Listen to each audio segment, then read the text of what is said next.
Ikkidan oldingi kun bir klientim menga bento tort zakaz qilib, Instagramdan yozdilar. Klientim aytdilarki, sevgan qizim bilan tortishib qolgan edik. O'shaning uchun uni xursand qilmoqchiman, sizdan tort zakaz qilmoqchiman va yoniga bitta gul bilan dedilar. Tortni ko'rinishini oppoq qilib, atroflarini hamma joyiga qip-qizil sertichkalar qilib tayyorlab bering, o'rtasiga A+A deb yozib bering dedilar. Men xo'p bo'ladi deb klientimning zakazlarini qabul qildim. Klientim aytdilarki, bentoni yoniga bir buket romashka gulidan qo'yib, sevgan qizimga dostavka qilib bering dedilar. Men xo'p bo'ladi dedim. Ertasi kuniga zakazlarini tayyor qilganimda klientim yozib qoldilar. Opa, menga sevgan qizim qayerdaligini, adresini aytmayapti. Sizga raqamini tashiyman, o'zingiz gaplashib bilib dostavkadan jo'natib yuboring dedilar. Xo'p bo'ladi deb klientimni sevgan qizlariga telefon qildim.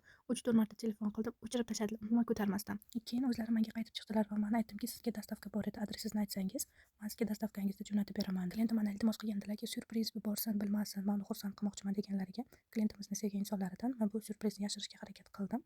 Va sevgan insonlar aytdilarki, hech qanaqa dostavka jo'natmang, men umuman hech qanaqa dostavkani qabul qilib olmayman va qayerdaligini sizga aytmayman dedilar va telefonni qo'yib qo'ydilar. Keyin klientimga yozdim, qizingiz menga ham qayerdaliklarini aytmadilar, adreslarini dostavka jo'natmay qabul qilib olmayman dedilar desam, klientim xafa bo'lib, mayli opa qo'yavering, tortni pulini tashlab berganimga roziman, tortni musorga tashlab yuboring deb xafarlashib qo'yganlarini sababini so'rasam klientimdan, u qizga kutilmagan sovg'alar jo'natish yoqmas ekan. Shu joyda siz ham hayron qoldingizmi? Albatta men ham hayron qoldim, shunaqa qizlar ham bormi deb. Endi bitta videoga layk bosib, menga obuna bo'lishni unutmang. Bu tayyorlatgan bentom esa 3 yildan beri sevishib yurgan bir juftlik uchun edi.